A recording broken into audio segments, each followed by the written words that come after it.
ہیں۔ اب لوگ کہتے ہیں مولانا کیا ہو گیا آج؟ مسلمان بہت بے چین ہے، مسلمان بہت پریشان ہے، مسلمان بہت تکلیف میں ہے، مسلمان بہت بلاؤں میں ہے، مسلمانوں کو مارا جا رہا ہے، مسلمانوں کو پیٹا جا رہا ہے، مسلمانوں کو تباہ کیا جا رہا ہے، مسلمانوں کو برباد کیا جا رہا ہے۔ ذرا توجہ کرنا، میں بہت اہم جملہ کہنے جا رہا ہوں، اگر غلطی کروں گا تو میرے علماء میری اصلاح کریں گے۔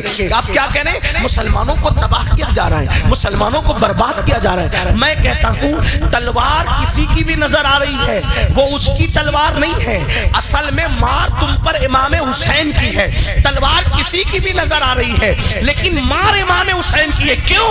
اس لیے کہ حسین نے بتا دیا کہ جس قوم کے اندر نشہ ہوگا اس سے میری جنگ ہوگی۔ اب امام حسین کے مقابلے میں تم کھڑے ہو گئے، اس لیے اللہ تمہیں تباہ کر رہا ہے، تمہیں برباد کر رہا ہے۔ آپ کیا سمجھ رہے ہو؟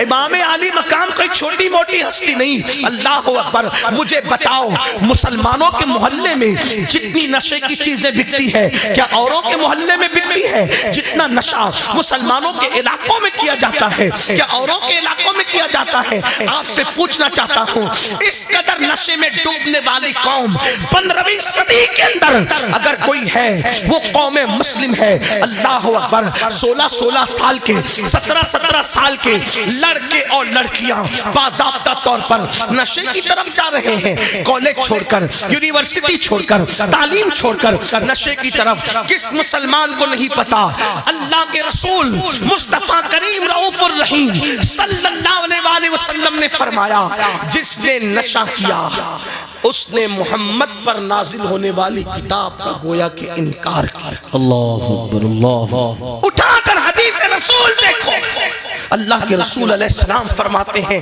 نشہ کرنے والے جب قیامت کے دن اٹھ کر کے اللہ کی بارگاہ میں آئیں گے، نشہ کرنے والے، کاش میری یہ آواز، یہ میری گنہگار آواز، یہ میری بے اثر آواز، کاش اللہ اس میں اثر پیدا کر کے کسی نشہ کرنے والے جوان تک پہنچا دے کہ اللہ کے رسول علیہ السلام فرماتے ہیں نشہ کرنے والا جب قیامت کے دن اللہ کی عدالت میں اٹھ کر کے آئے گا تو اس کا چہرہ سور کی طرح، خنزیر کی طرح ہوگا، اور اس کی آنکھوں سے خون ٹپک رہا ہوگا، اس کی آنکھوں سے خون بہ رہا ہوگا، اور وہ اپنی منہ سے الٹی کر رہا ہوگا تو وہ الٹی پاخانے کی الٹی ہوگی، یعنی اس کے منہ سے غلاظت پاخانہ نکل رہا ہوگا۔ منہ سور کا، توجہ کریں، منہ سور کا، خنزیر کا،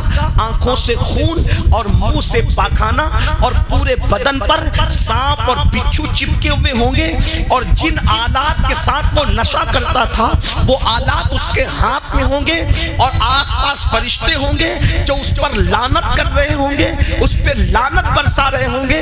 اس ذلت و رسوائی کے ساتھ اللہ اکبر، نشہ کرنے والا قیامت کے دن اللہ کی عدالت میں آئے گا۔ لوگ اس سے پوچھیں گے کہ تو کون ہے، تو کون ہے؟ یہ میں اپنی مرضی سے نہیں کہہ رہا ہوں، فقی ابو اللہ سمرقندی نے اس کو اپنی کتاب میں لکھا ہے۔ میں کوئی بات اپنی طبیعت سے کہنے کا عادی نہیں۔ اللہ اکبر، فقی لکھتے ہیں جب اس ذلت کے ساتھ نشہ کرنے والا میدان قیامت میں آئے گا تو لوگ کہیں گے تو کون ہے، اتنی ذلت کے ساتھ تو آ رہا ہے؟ تو اس کو کہا جائے گا بتا تو کون ہے؟ فرشتے کہیں گے لوگو یہ دنیا کے اندر نشہ کرتا تھا، یہ دنیا میں شراب پیتا تھا، یہ دنیا میں نشہ کیا کرتا تھا۔ اب آپ مجھے بتائیں کتنی ذلت ہے نشہ کرنے والوں کے لیے۔ اب آپ دیکھیں یزید نشہ کرتا تھا، امام علی مقام نشے کے خلاف تھے۔ اب آپ سے پوچھتا ہوں حسینیت نشہ کرنے کا نام ہے یا نشے کی مخالفت کرنے کا نام ہے؟ آپ مجھے جواب دیں، نشہ کرنے کا نام حسینیت ہے یا نشے کی مخالفت کرنے کا نام حسینیت ہے؟ اب اگر کوئی نشہ کر رہا ہے تو چاہے اس کا نام غلام حسین ہو، چاہے اس کا نام غلام علی ہو، چاہے اس کا نام عباس ہو، اگر وہ نشہ کر رہا ہے تو غلام حسین نام ہونے کے باوجود وہ حسین کا غلام نہیں، وہ یزید کا غلام ہے، کیونکہ وہ یزید کا کردار زندہ کر رہا ہے۔ نکلو سنیوں، میری قوم کے کے جوانوں، اے مسلمانوں، یزیدی کردار سے باہر نکلو۔ دوسری بات بہت لمبی نہیں کرنے والا، گرمی کا موسم ہے، آپ لوگ بہت گرمی میں بیٹھے اس کا مجھے خیال ہے، لیکن دوسری بات، ایک دو بات اور کروں گا، بات ختم کروں گا۔ دوسری بات، یزید علل اعلان نمازوں کو ترک کرتا تھا، وہ نماز نہیں پڑھتا تھا، اس نے سفر حج میں بھی نماز چھوڑی، مدینہ منورہ آ کے بھی اس نے نماز میں غفلت کی۔ امام کے سامنے اس کا یہ کردار موجود تھا، یہ کیریکٹر موجود تھا۔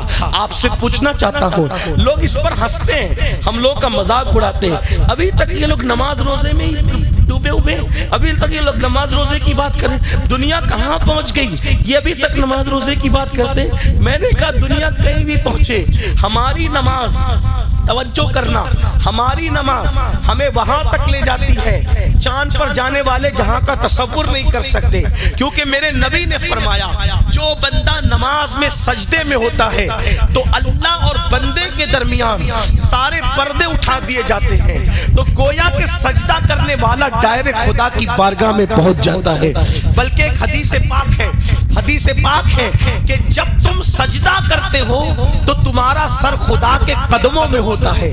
اللہ کے قدم ہمارے قدم کی طرح نہیں ہے، وہ جسم و جسمانیات سے پاک ہے، لیکن سمجھانے کے لیے کہا گیا کہ بندے جب تو سجدہ کرتا ہے تو تیرا سر خدا کے قدموں میں ہوتا ہے۔ جیسے وجہ اللہ ہے، ید اللہ ہے، ویسے قدم بھی بیان کیے گئے، لیکن ہمارے قدموں کی طرح یہ قدم نہیں ہے جس میں انگلیاں ہیں، ناخن ہے، ایسا نہیں ہے۔ تو فرمایا اللہ اکبر کہ تیرا سر اس کے قدموں میں ہوتا ہے، اس کی چوکھٹ پہ ہوتا ہے، اور وہ تیرے سامنے ہوتا ہے اور تو اس کے سامنے ہوتا ہے، جو جسم و جسمانیات سے، زمان و مکان سے پاک ہے۔ گویا کہ اس کی انوار اور تجلیات تجھے چاروں طرف سے گھیر لیتے ہیں، تیرا احاطہ کیے ہوئے ہیں۔ میرے آقا علیہ السلام کے پیارے دیوانوں، یزید نماز میں کوتاہیاں کرتا تھا۔ آج لوگ کتنے ہیں جو مسجدوں کو آباد کرتے ہیں، جلسے کے نام پہ تو ہزاروں جمع ہوں گے، لیکن نماز کے نام پہ کتنے؟ مسجدوں کے اندر دھول ہے، اچانک چلے جاؤ مسجدوں میں چٹائیوں پہ دھول ہے، چٹائیوں پہ گرد و غبار ہے، لوگ نماز میں بالکل دھڑلے کے ساتھ نماز چھوڑ رہے ہیں۔ سن لو، پورے قرآن میں 700 مرتبہ میرے اللہ نے نماز کا حکم دیا ہے، اور یاد رکھنا، آپ اپنے آپ کو رضوی کہہ لو، اشرفی کہہ لو، برکاتی کہہ لو، صابری کہہ لو، مداری کہہ لو، کاملی کہہ لو، ابو لولائی کہہ لو، جنتی کہہ لو، حسینی کہہ لو، محمدی کہہ لو، کچھ بھی کہہ لو، ان ذمہ دار علماء کی موجودگی میں کہتا ہوں، نماز چھوڑ کر تم اللہ کی عدالت میں اپنے آپ کو سچا مومن ثابت نہیں کر سکتے۔ بے شک بے شک بے شک، حق حق سبحان اللہ۔ زندگی میں سجدہ نہیں، نماز سے کوسوں دور، اور جب کہا جاتا ہے نماز پڑھو تو کہتے ہیں مولانا ٹائم نہیں ملتا۔ اگر ٹائم نہیں ملتا تو پھر مسلمان کیوں ہے؟ کیسے ہے؟ تجھے کھانے کے لیے ٹائم ہے، تجھے سونے کے لیے ٹائم ہے، تجھے ناچ گانے کے لیے ٹائم ہے، تجھے واٹس ایپ فیس بک کے لیے ٹائم ہے، تجھے عورتوں کے ساتھ بیٹھنے اٹھنے کے لیے ٹائم، دوستوں کے ساتھ اٹھنے بیٹھ، تجھے اللہ کے لیے ٹائم، ایک وقت کی نماز کے لیے صرف 10 منٹ کا ٹائم، صرف 10 منٹ، 10 منٹ سے زیادہ کا ٹائم نہیں لگتا۔ اور ہم اگر ٹائم نکالنا چاہیں تو بالکل نکال سکتے،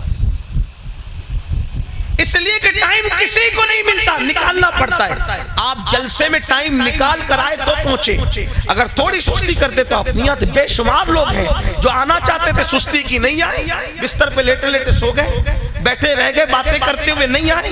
ٹائم نکالنا پڑتا ہے۔ نماز پڑھو اس سے پہلے کہ تمہاری نماز جنازہ پڑھی جائے، نماز پڑھو اس سے پہلے کہ تمہارا روح کا رشتہ تمہارے جسم سے ٹوٹ جائے، نماز پڑھو اس سے پہلے کہ موت سے تمہاری آنکھیں بند ہو جائے۔ میرے عزیز، میرے بھائی، اللہ اکبر، اگر تو نماز نہیں پڑھتا تو یاد رکھ، اپنے آپ پہ رحم کر، اپنے آپ پہ رحم کر۔ اللہ کے رسول غیب دا نبی صلی اللہ علیہ وآلہ وسلم نے فرمایا، سب سے زیادہ موت کے وقت اگر کسی کو تکلیف ہوتی ہے تو بے نمازی کو تکلیف ہوتی ہے۔